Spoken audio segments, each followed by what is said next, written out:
সালামু আলাইকুম, সবাইকে স্বাগতম জানাচ্ছি এবিসি জব কেয়ারের পক্ষ থেকে। আশা করি সবাই ভালো আছেন। আজকে আমরা নিয়ে এসেছি বাংলাদেশ পাওয়ার ডেভেলপমেন্ট বোর্ড বা বাংলাদেশ বিদ্যুৎ উন্নয়ন বোর্ডের সাব অ্যাসিস্ট্যান্ট ইঞ্জিনিয়ার নিয়োগ পরীক্ষা ইলেকট্রনিক্স টেকনোলজির জন্য সম্প্রতি যে অনুষ্ঠিত হতে যাচ্ছে বুয়েট কর্তৃক যে পরীক্ষাটি হবে। তো এই পরীক্ষার প্রস্তুতিকে আরো সহজ থেকে সহজতর করে দেওয়ার জন্য আমরা একটি মডেল টেস্টের আয়োজন করেছি। এই মডেল টেস্ট বুয়েট বেসিক্যালি যে ধরনের কোশ্চেন প্যাটার্ন করে থাকে তার উপর বেসিস করে আমরা মডেল টেস্টের আয়োজন করেছি। তো এই মডেল টেস্টে আজকে আমরা শুধু এর প্রশ্নপত্রগুলো দেখব। তো নেক্সটে আমরা এর সমাধান নিয়ে আসব। তো এই সমাধানের আমরা নিয়ে আসার পূর্বে আশা করি যে আপনারা নিজেরা এর সলিউশনটা করে নিতে পারবেন। তো চলুন তাহলে আমরা এই মডেল টেস্টের প্রশ্নগুলো পর্যায়ক্রমে দেখে নিই।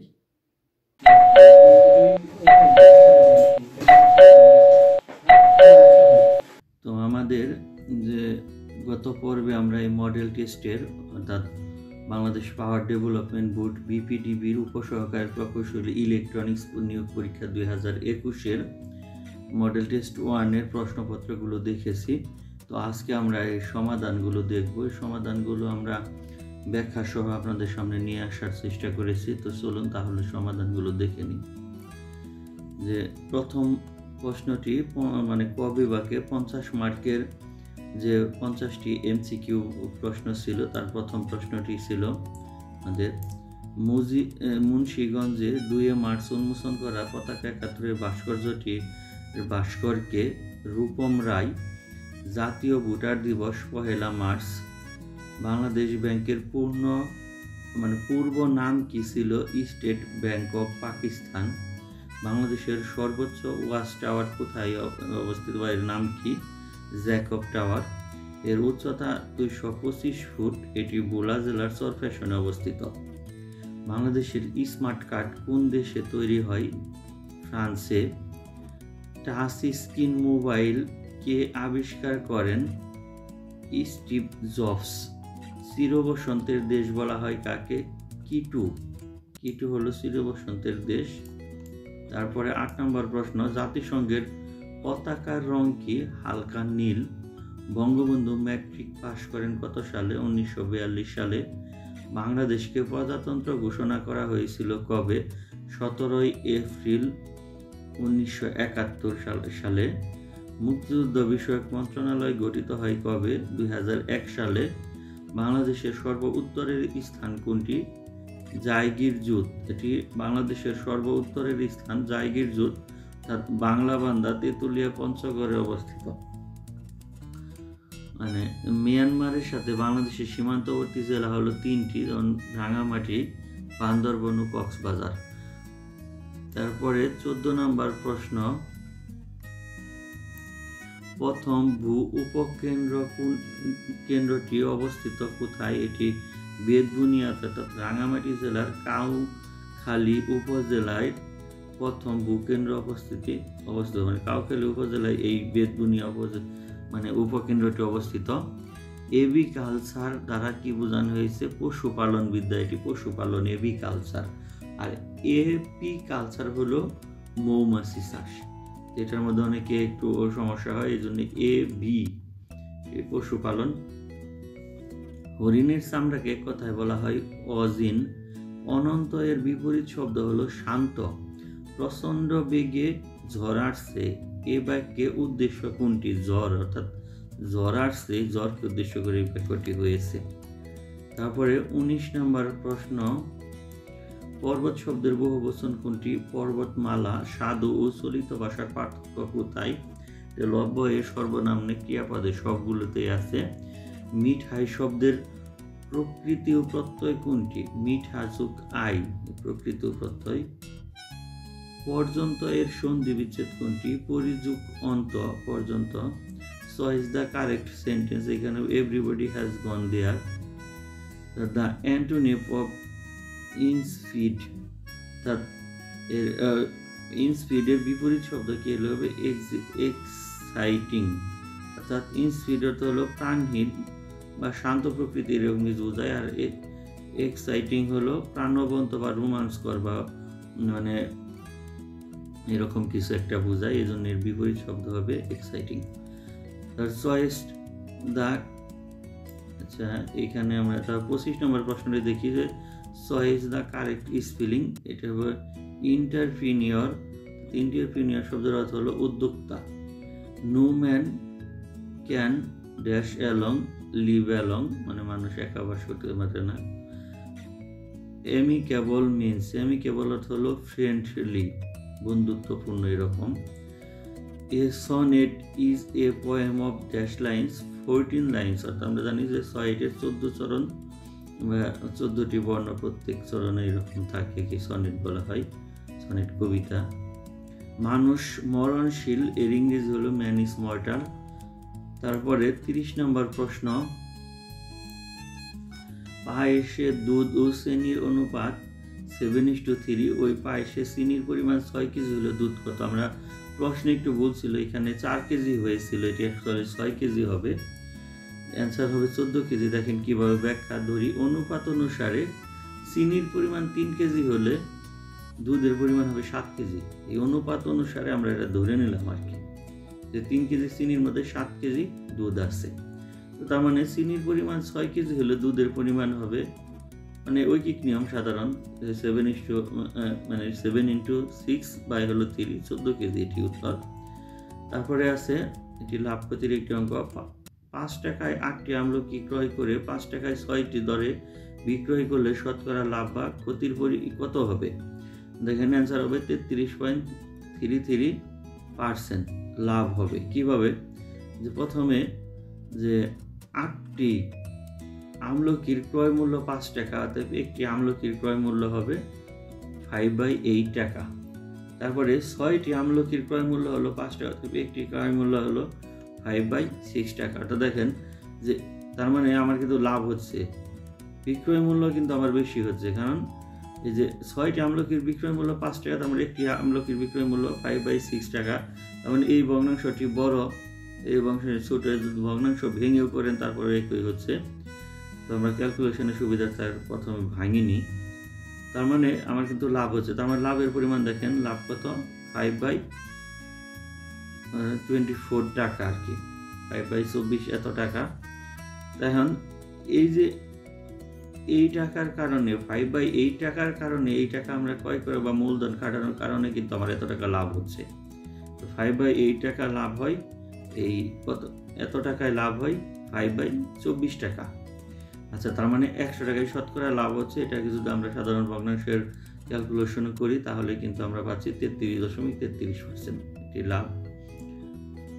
তারপরে 33 নম্বর অঙ্কটি হলো, একটি ত্রিভুজের 3টি বাহুর দৈর্ঘ্য 13, 14, 15 মিটার আছে। ত্রিভুজটির ক্ষেত্রফল আমরা জানি যে ত্রিভুজের অর্ধ পরিসীমা S সমান 3টি বাহুর যোগফল ভাগ হইল 2, এটা হলো অর্ধ পরিসীমা।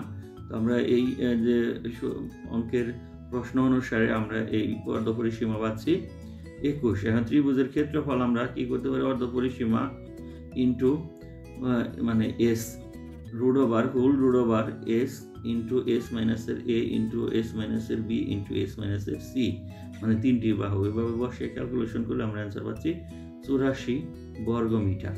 অ্যান্সার আমরা দেখেন 34 নম্বর প্রশ্ন, পিতা মাতা ও পুত্রের বয়সের গড় 37 বছর, আবার পিতা ও পুত্রের বয়সের গড় 35 বছর হইলে তাইলে মাতার বয়স কত হবে?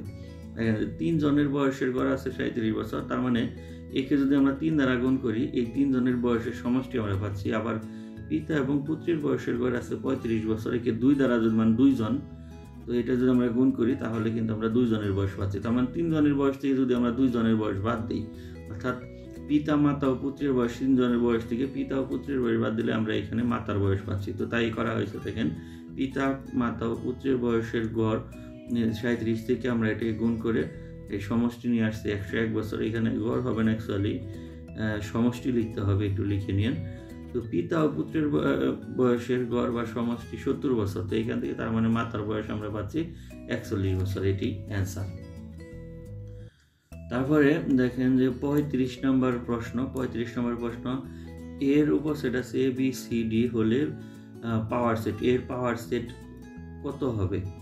তো ব্যাখ্যা, কোন সেটের যতগুলো উপসেট হয় তার সেটকে পাওয়ার বা শক্তি সেট বলা হয়। যেমন এ এর এ সেটের শক্তি সেটকে PA দ্বারা প্রকাশ করা হয়। এবার প্রশ্নে দেয়া আছে A সমান ABCD, তো এখন অর্থাৎ A সেটের উপাদান সংখ্যা হলো 4টি। তো আমরা এটি সহজ সূত্রের মাধ্যমে লিখতে পারি যে power set 2 to the power A, অর্থাৎ A বলতে অ্যাকচুয়ালি এখানে যতগুলো থাকবে, এখানে 2টি থাকলে টু দি পাওয়ার মানে এই উপসেটের যে এটা থাকবে A, বা এখানে যদি B থাকতো, 2টি থাকলে তাহলে এখানে B হইতো 2 হইতো। তার মানে এই দেখেন যে এই 2 এর উপরে পাওয়ার A আছে, তার মানে এর যে সদস্য উপাদান সংখ্যা 4টি, 2 এর উপর 4 16, এটি অ্যান্সার।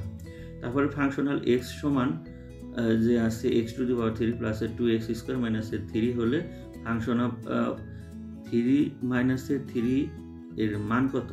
তো তার মানে এটা ফাংশনের অঙ্ক, এখানে x এর জায়গায় আমরা মাইনাসের 3 বসিয়ে যে অ্যান্সারটি পাবো মাইনাসের 12, এটি অ্যান্সার। তো তারপরে আইকিউ টাইপের কোশ্চেনটি এটি দেখুন যে এখানে ঘর সাজানো আছে, একটু খেয়াল করুন যে প্রথমে বাম পাশের উপর আর নিচের আইকিউ টাইপের কোশ্চেন অনেকভাবে মিলে, তো আমি যেভাবে মিলিয়েছি এবং দেখেছি দেখেন যে এই নিচেরটা থেকে উপরেরটা বাদ, প্রথম বাম পাশের আর কি 7 মাইনাসের 5 হলো 2, আবার তদ্রূপ এইভাবেই যে এই 3 মাইনাসের 2 হলো 1, তার মানে আবার এইভাবে যদি আমরা করতেছি এখানে কি বসবে দেখেন যে 6 মাইনাসের 1 এখানে 5, অ্যান্সার হবে 5। তারপরে দেখেন যে 38 নম্বর প্রশ্ন, এক ব্যক্তি 5 দিনে 100টি কলা খায়, প্রতিদিন সে আগের চেয়ে 6টি কলা বেশি খায়, প্রথম দিন সে কয়টি কলা খেয়েছিল? তো এখন ধরুন যে প্রথম দিন সে xটি কলা খায়, তার মানে এখন সে 5 দিনে যে কলাগুলো খায় আমরা 5 দিনে এখানে অ্যাড করবো, প্রত্যেক দিন সে 6টি করে কলা বেশি খায়। প্রথম দিন সে xটি কলা খেলো, তারপরের দিন x প্লাস 6, এইভাবে তারপরের দিন যেহেতু দ্বিতীয় দিনের চেয়ে আবার বেশি খেলো, তার মানে আরও 6টা যোগ হবে। তৃতীয় দিন মানে চতুর্থ দিনে দেখেন যে তৃতীয় দিন যা খেলো তার সাথে আরও 6টা যোগ হবে। পঞ্চম দিনে চতুর্থ দিনে যা খেলো তার সাথে আরও 6টি কলা যোগ হবে। এটিকে আমরা একত্রে যোগ করেও লিখতে পারেন, তো আমি এভাবে লিখে নিই। তো এখন যদি আমরা সাধারণ ক্যালকুলেশন এটা করি, দেখেন 5x প্লাসের 60 হচ্ছে ইকুয়াল টু হলো 100, অর্থাৎ টোটাল কলার পরিমাণ হলো 100, অতএব x এর ভ্যালু আমরা পাচ্ছি 8, তার মানে সে প্রথম দিন 8টি কলা খেয়েছিল, এটি অ্যান্সার। তারপরে এর সেট 1 2 3 এবং বি সেট 4 হলে এ ইন্টারসেকশন বি কত হবে, অর্থাৎ এ সেট বি কত হবে? দেখেন যে অর্থাৎ এটি হবে ফাঁকা সেট। কিভাবে? আমরা জানি যে এই ধরনের চিহ্ন যদি থাকে, এই সেট চিহ্ন বলা হয় বাংলায় একে, তো এটি যদি চিহ্ন থাকে তাহলে যেটি মিলবে শুধু সেই সংখ্যাটি নিতে হবে। এখানে দেখেন এই সেটের সাথে এটা কিন্তু কোনো একটা কমন নাই, তার মানে এই ঘরের হবে ফাঁকা সেট, এটি উত্তর। তারপরে 40 নম্বর প্রশ্নটি দেখি যে এটি 99 প্লাস 98 প্লাসের 97 প্লাসের 40 ধারাটির সমষ্টি কত? অ্যান্সার হবে 170। কিভাবে? যেমন এখানে ধারাটি এটি আছে মোট সংখ্যা, আমরা নির্ণয় করি ধারার ক্ষেত্রে যেটা প্রথম সংখ্যা মাইনাসের শেষ সংখ্যা যোগ 1, তাহলে আমরা মোট সংখ্যা কতগুলো সেটা আমরা ধারা পেয়ে যাই। তার মানে এই ক্যালকুলেশন যদি আমরা করি, এখানে পাচ্ছি এই ধারাটির 60 হলো, 60টি সংখ্যা হলো মোট সংখ্যা। এখন ধারার যোগফলের সমষ্টির যে সূত্র মোট সংখ্যা ইন্টু হলো দেখেন যে প্রথম ও শেষ সংখ্যার যোগফল বাই হলো 2, তো আমরা এই ক্যালকুলেশন যদি এখানে এটা করি তাহলে পাচ্ছি কত? 4170, অর্থাৎ 4170, এটি হলো অ্যান্সার। তারপরে 41 নম্বর, মুজিব বর্ষের মেয়াদকাল কবে শেষ হবে? 16 ডিসেম্বর 2021। মিয়ানমারের জরুরি অবস্থা ঘোষণা দেয় কবে? 1 ফেব্রুয়ারি 2021 তারিখে। তারপরে 17 ডিসেম্বর 2020 কোন দেশের রাজধানীতে বঙ্গবন্ধুর নামে সড়কের নামকরণ করা হয়? মরিশাস। যুক্তরাষ্ট্রের প্রথম কৃষ্ণাঙ্গ নারী ভাইস প্রেসিডেন্ট কে? কমলা হ্যারিস। জাতীয় বৃক্ষ কোনটি? আম গাছ বা আম। তারপরে 46, কোনটি স্তন্যপায়ী প্রাণী নয়? কুমির, কারণ কুমির কিন্তু আপনার ডিম দেয় আর কি, ডিম দিয়ে বাচ্চা ফোটায়। তো তারপরে আছে মানব দেহে শতকরা কত শতাংশ খনিজ লবণ থাকে? এটা 4%। এক্সরে আবিষ্কার করেন কে? রন্টজেন।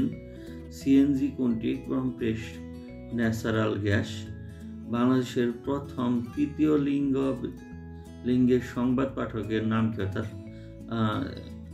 ট্রান্সজেন্ডার বা বাংলায় যাকে হিজড়া বলা হয়, এই সংবাদ পাঠক কিছুদিন আগে এটি ঘটে গেল।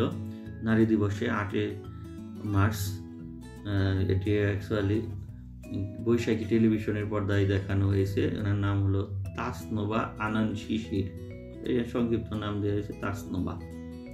তো তারপরে আমরা পাওয়ার সেক্টরের প্রশ্নগুলো অ্যান্সার দেখি। যে 5টি প্রশ্ন ছিল, দেশের প্রথম গ্যাস ইনসুলেটেড সাবস্টেশন কোনটি এবং কার অধীনস্থ? এটি ধানমন্ডিতে অবস্থিত। ডিপিডিসির ব্রাউন আউট কি? অর্থাৎ পাওয়ার ঠিক থাকার পরও ভোল্টেজের আপ ডাউন করলে তাকে ব্রাউন আউট বলা হয়। ঢাকায় সর্বপ্রথম বৈদ্যুতিক বাতি প্রজ্বলন শুরু হয় কত সালের কত তারিখে? 7 ডিসেম্বর 1901 সালে আহসান মঞ্জিলে।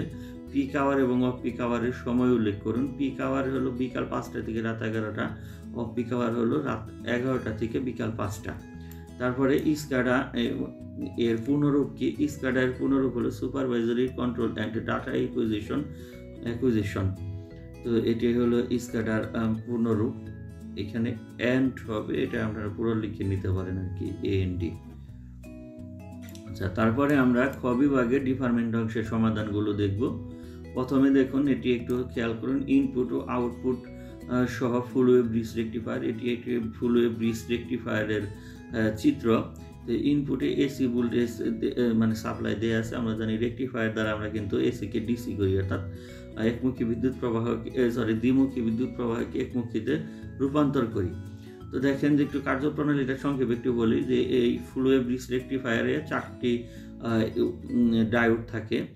এটি একটি প্রথমে আমরা ট্রান্সফরমার দিয়ে ভোল্টেজটাকে মডিফাই করে নিলাম, নেওয়ার পরে আমরা এটাকে ডায়োডের মধ্যে ঢুকাবো। দেখেন যে যখন আমরা এই পজিটিভ হাফ সাইকেল দিচ্ছি তখন এটি কি হচ্ছে, যে এই যে দেখেন এটা ফরওয়ার্ড বায়াস, এটা কিন্তু রিভার্স বায়াস। তার মধ্যে এই দিক দিয়ে কিন্তু বিদ্যুৎ ফ্লো হবে না। তো তখন এই পজিটিভ হাফ সাইকেলের কারণে D2-র মধ্যে হয়ে লোড হয়ে D3 দিয়ে বিদ্যুৎ কিন্তু পাস হয়ে চলে আসবে। তো তারপরে দেখেন তারপরে সার্কিটটি কমপ্লিট হবে। নেগেটিভের ক্ষেত্রে এরকম, নেগেটিভ যখন দিচ্ছেন তখন D1 কাজ হয়ে এই D3 হবে না, D2 হবে না, লোডের মধ্যে দিয়ে D4 এর মধ্যে দিয়ে সার্কিট কমপ্লিট করে আবার পূর্বাবস্থানে চলে আসবে। তো তার মানে আমরা দেখেন 2টি সিগন্যাল পাচ্ছি, অর্থাৎ হাফ সাইকেলের পজিটিভ হাফ সাইকেলের জন্য D2 এবং D3 ডায়োডের মধ্যে দিয়ে, এবং নেগেটিভ হাফ সাইকেলের জন্য D1 এবং D4 ডায়োডের মধ্যে দিয়ে। তো এখানে সাথে একটি ফিল্টার সার্কিট সংযুক্ত করে দেওয়া হয়েছে। এটি একটি 5 ফিল্টার আর কি, 2টি ক্যাপাসিটর সাথে একটি ইন্ডাক্টর। পিওর ডিসি পাওয়ার জন্য আমরা এই ফিল্টার সার্কিটকে অ্যাড করে দিই। তো তারপরের প্রশ্ন দেখেন যে ফাইন্ড আউট VA, এটি একটি ডায়োডের একটি অঙ্ক। এই ভি এর মান বের করতে হবে। দুটি ভাবেই করা যায়। তো আমরা দেখিয়েছি এখানে, এটি অ্যাকচুয়ালি আমরা যে দেখেন যে কিভাবে আমরা এটি সমাধান করেছি। এটি অ্যাকচুয়ালি KCL এর মাধ্যমে সমাধান করা যায়, বা KVL বলা যায় একে। KVL এর মাধ্যমে আমরা সমাধান করতে হবে। তো এখানে দেখেন যে এটি 20 ভোল্ট সাপ্লাই দেওয়া আছে। এখানে কিন্তু সিলিকন এবং জার্মেনিয়াম 2টি ডায়োড সংযুক্ত আছে।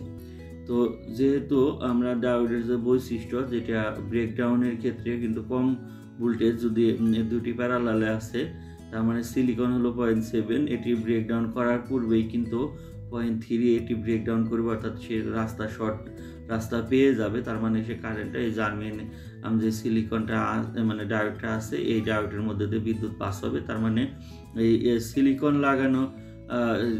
সিলিকন অ্যাড করা যে ডায়োডের প্রান্তটি আছে, এটি ওপেন পথ হয়ে যাবে, এদিক দিয়ে বিদ্যুৎ ফ্লো হবে না। তো তার মানে দেখেন যে 20 ভোল্ট মাইনাসের 0.3 ভোল্ট, এটি 3 ভোল্ট। নেগেটিভ চিহ্নগুলো আমরা এভাবে নিচ্ছি, পজিটিভ নেগেটিভ মানে বের হওয়ার রাস্তা।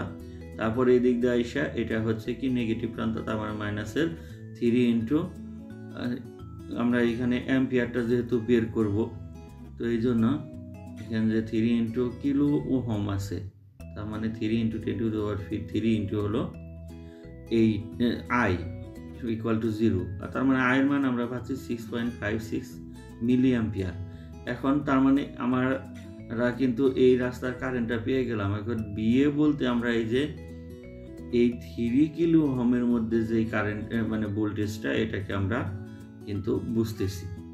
এই জায়গার ভোল্টেজটা আমাদের বের করতে হবে। তার মানে দেখেন যে আমরা এই জায়গার রেজিস্ট্যান্স এবং কারেন্ট পেলাম, এই বিএ আমরা পাচ্ছি কত 19 2.7 ভোল্ট, এটি অ্যান্সার। বা আমরা এইভাবে করতে পারেন, এইখান থেকে এইখানকার যে ভোল্টেজ ড্রপটা হবে টোটাল ভোল্টেজ থেকে এখানে শুধু 0.3 ভোল্টেজ ড্রপই হচ্ছে, তার মানে আমরা এই প্রান্তে বি এর পরিমাণ পাবো এই 0.3 ভোল্টেজ যদি টোটাল ভোল্টেজ থেকে বাদ দিই সেই রেজাল্ট। এইভাবে আমরা করতে পারেন। তো কত 19.7 ভোল্ট। তো তারপরে প্রশ্নটি হলো কারেন্ট অ্যাম্প্লিফিকেশন ফ্যাক্টর 0.9 এবং emitter current 1 milli ampere, find out base current. তো দেখেন যে এখানে কারেন্ট অ্যাম্প্লিফিকেশন ফ্যাক্টর মানে আলফা দেওয়া আছে 0.9, ইমিটার কারেন্ট দেওয়া আছে আই সমান 1 মিলি অ্যাম্পিয়ার, বেস কারেন্ট দেওয়া আছে আইবি। তো আমরা জানি emitter current equal to base current প্লাসের কালেক্টর কারেন্ট।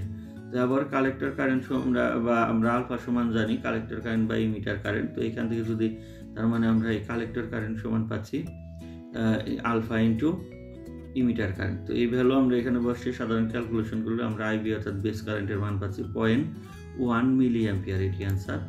59 নম্বর প্রশ্ন, একটি ওয়েন ব্রিজ অসিলেটর যে R1 equal to R2 equal to R সমান 220 kilo ohm, C1 equal to C2 equal to C equal to 250 pico farad হলে এই যে oscillator frequency বের করুন। তো আমরা অসিলেটর ফ্রিকোয়েন্সির সূত্র জানি, যদি রেজিস্ট্যান্স এবং ক্যাপাসিটর থাকে সেই ক্ষেত্রে 1/2 পাই RC। এখানে ভ্যালু বসালে আমরা এই ফ্রিকোয়েন্সির ভ্যালু পাচ্ছি 2894 হার্টজ, অ্যান্সার। তারপর আমরা এই 60 নম্বর প্রশ্নটি দেখি, ফাইন্ড আউট ফুট ওয়েভ। এটি ক্লিপার সার্কিটের একটি ম্যাথ। এই ধরনের ম্যাথগুলো আমরা মানে যেভাবে সমাধান করব বা এগুলো আমরা মানে আমি নিজে যেভাবে সমাধানগুলো করি বা শিখেছি আপনাদের সামনে নিয়ে এসেছি। দেখেন যে এই আউটপুট ওয়েভটা আমরা বের করব কিভাবে। প্রথমে এটি একটি এসি সাইন ওয়েভ আর কি, এসি সাইকেল বা এসি ভোল্টেজ আমরা যেটাই বলি, পিক টু পিক অর্থাৎ নেগেটিভ পিক এবং পজিটিভ পিকের মধ্যবর্তী যে voltage peak to peak, positive 10 মাইনাসের নেগেটিভ 10। তো এখন দেখেন যে আমরা প্রথমে বি ইনপুট ভোল্টেজ 0 আমরা থ্রু করব, 0 তার মানে এটি একটি কেবিএল। আমরা এই লোডের যে আউটপুটের যে ভোল্টেজটা আমরা এটা নিয়ে আসবো এবং এই আউটপুটের মাধ্যমে কিন্তু আমাদের এই ওয়েভটি হবে। তো তার মানে আমরা এই যে এখান থেকে বি আউটপুট এই নেগেটিভ প্রান্ত থেকে শুরু করেছি। দেখেন হোয়েন মানে যখন বি ইনপুট 0 তখন এটা কি হচ্ছে negative output voltage, positive B input voltage, এটা বি ইনপুট ভোল্টেজ পজিটিভ, এই যে দিক দিয়ে 5 ভোল্ট আসতেছে এটা ইকুয়াল টু 0। তো এই দিক দিয়ে কারেন্টটা তার মানে পাস করলো। তার মানে আমরা এই ভি আউটপুটের ভ্যালু ক্যালকুলেশন করলে পাচ্ছি কত, এখানে 0 বসে এটা পাচ্ছি আমরা 5 ভোল্ট আছে।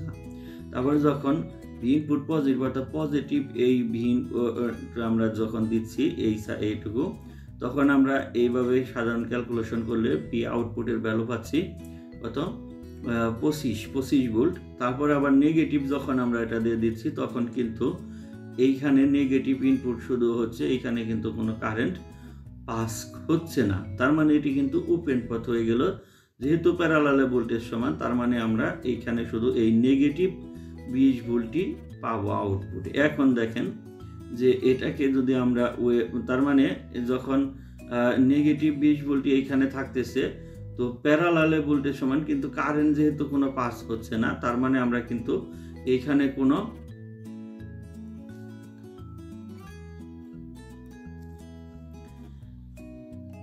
তারপর দেখেন যে যখন আমরা এই ভি ইনপুট নেগেটিভ 20 ভোল্ট আমরা দিচ্ছি, নেগেটিভ 20 ভোল্ট যখন আমরা দেব তখন দেখেন যে এইখানে কিন্তু আমরা অ্যাকচুয়ালি কোনো সিগন্যাল পাবো না। কারণ হলো যে এটি কিন্তু ফরওয়ার্ড বায়াসে ডাইরেক্টলি কানেক্টেড আছে, তখন রিভার্স বায়াস হয়ে যাবে, তার মানে এদিকে কোনো সিগন্যাল আসবে না, তার মানে আমরা আউটপুট পাবো 0। এখন দেখেন যে এই তিনটা কন্ডিশন নিয়ে আমরা যে আউটপুট ওয়েভটি আছে সেটা 5 ভোল্ট কিন্তু আমাদের ফিক্সড, 0-র জন্য 5 ভোল্ট সেটি আমরা করলাম। তারপরে আমরা পজিটিভের জন্য পাচ্ছি কত, এই 20 ভোল্ট, 20 ভোল্ট আমরা মার্ক করে দিয়ে তারপরে তার মানে টোটাল আমরা এই 0 থেকে যদি শুরু করি 5 প্লাসের 15 ভোল্টের গড় হলো আমাদের এইটা, আর মানে ম্যাক্সিমাম আর কি। তো এইভাবে আমরা আপনারা ওয়েভটা দেখাবেন, আর ওয়েভ দেখে অবশ্যই ক্লিপিং সার্কিট মার্ক করে দেওয়ার চেষ্টা করবেন। আচ্ছা, তারপরে 61 নম্বর প্রশ্ন, ন্যান্ড গেট এবং নর গেটের গেটের মাধ্যমে মৌলিক গেট সমূহের কনস্ট্রাকশন করুন। অর্থাৎ মৌলিক গেট আমরা জানি অ্যান্ড অর নট, ঠিক আছে। এই 3টি গেট মৌলিক গেট। তো এটি ন্যান্ড গেট এবং নর গেট, এই 2টি ইউনিভার্সাল গেট, অর্থাৎ এই 2টি গেট দ্বারা আমরা এই মৌলিক গেটগুলো কিভাবে কাজ করে বা কার্যপ্রণালী মানে দেখানো যায় এগুলো আমরা দেখব বা করা যায় আর কি। এই ন্যান্ড গেটের সাহায্যে 3টি গেটের কাজই করা যাবে, নর গেট দিয়েও 3টি গেটের কাজ করা যাবে শুধু এই গেটগুলো থাকলে, মৌলিক গেটগুলোর। তো নট গেট হিসাবে যেভাবে কাজ করে দেখেন যে এইভাবে আমরা কানেক্টেড করলে এটি নট গেট কাজ হলো উল্টানো, তার মানে ন্যান্ড গেটের এখানে একটি বার বসিয়ে দিলে আমরা কিন্তু এই নট গেটের কাজ হচ্ছে। আবার ন্যান্ড গেটের ক্ষেত্রে এবার 2টি গেট যোগ করে দিলে এখানে এই মানে অ্যান্ড গেটের কাজ হচ্ছে, কারণ অ্যান্ড গেটের কাজ হলো গুণ করা, এ বি এভাবে এফ সমান এ বি হয়ে যাচ্ছে। আবার অর গেটের কাজ হলো যোগ করা, এভাবে যদি আপনারা ন্যান্ড গেটগুলো যোগ করে দেন তাহলে 2টি দিয়ে আবার একটি একত্রে করে দিলে তাহলে এটি কিন্তু একত্রে যোগ হয়েছে। সেইগুলো আমরা বিস্তারিত পরে আর আলোচনা করব, তো আজকে সময় দীর্ঘায়িত হয়ে যাচ্ছে, এই জন্য অত বড় আলোচনা করতেছি না, জাস্ট সংক্ষেপে বলছি। তো নট গেট দিয়ে নট গেটের কনস্ট্রাকশনের সেম রূপ, তো এগুলো একটু দেখে ট্রাই করবেন, আমরা পরে এগুলো হয়তো বা কোনো এক ক্লাসে সময় করে আমরা আলোচনা করব, তবে আপনারা দিয়ে দিবেন আর পরীক্ষায়। তো তারপরে 62 নম্বর AM ফ্রিকোয়েন্সি স্পেকট্রাম অঙ্কন করুন। তো এইভাবে ফ্রিকোয়েন্সি স্পেকট্রামটা আপনারা দিবেন, অনেক পরীক্ষায় আসে, খুবই কমন। এই career frequency plus modulated frequency হলো প্লাস থাকলে USB মানে আপার সাইড ব্যান্ড ফ্রিকোয়েন্সি, মাইনাস থাকলে লোয়ার সাইড ব্যান্ড। EC হলো ক্যারিয়ার সিগন্যাল অ্যামপ্লিটিউড এবং MA/EC/2 হলো USB অ্যান্ড LSB অর্থাৎ আপার সাইড ব্যান্ড এবং লোয়ার সাইড ব্যান্ড অ্যামপ্লিটিউড। এভাবে আপনারা এটা একটু দেখে নিন, একটু ট্রাই করেন।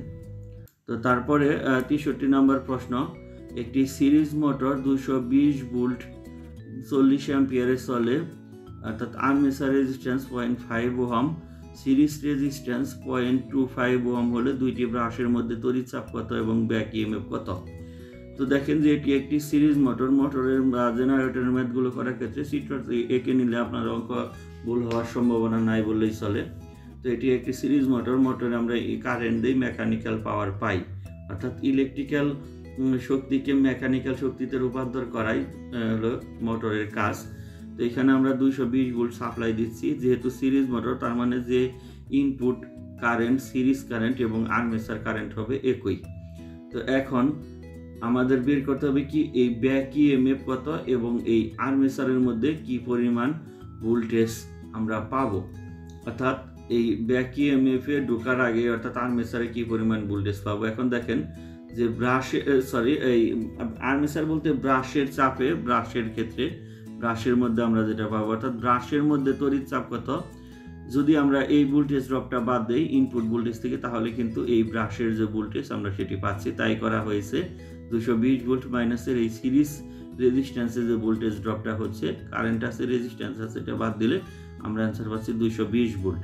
আর ব্যাক ইএমএফ এর ক্ষেত্রে বাদ যাবে, যেহেতু আমরা এইখানকার ভোল্টেজটা বের করব ব্যাক ইএমএফ, তো সেই ক্ষেত্রে আমাদের সিরিজ এবং আর্মেচারের মধ্যে যে ভোল্টেজ ড্রপটা হবে তো এই 2টি বাদ দিতে হবে। 2টি যদি আমরা বাদ দিই তাহলে আমরা ব্যাক ইএমএফ পাচ্ছি 190 ভোল্ট। তো এই সবগুলো প্রশ্নের আমরা অ্যান্সার দিলাম। তো আমরা খুবই কমন প্রশ্নগুলো নিয়ে আসার চেষ্টা করেছি আপনাদের সামনে, যাতে পরীক্ষার মধ্যে এগুলো অন্তত পরীক্ষার পূর্বে আপনারা মনে করে নিতে পারেন, বা হতে পারে যে কোনো একটি প্রশ্ন কমন পড়েও যেতে পারে বা এই ধরনের প্রশ্ন কমন পড়ে যেতে পারে। তো যদি পড়ে তাহলে আমাদের প্রচেষ্টা সফল আমরা আশা করব। তো আজকের মতো এখানে বিদায় নেব, তার পূর্বে অবশ্যই বলে নিচ্ছি এবিসি জব কেয়ারের সঙ্গেই থাকুন এবং এবিসি জব কেয়ার হোক আপনার চাকরির প্রস্তুতির অনুপ্রেরণা। সবাই ভালো থাকেন, আল্লাহ হাফেজ।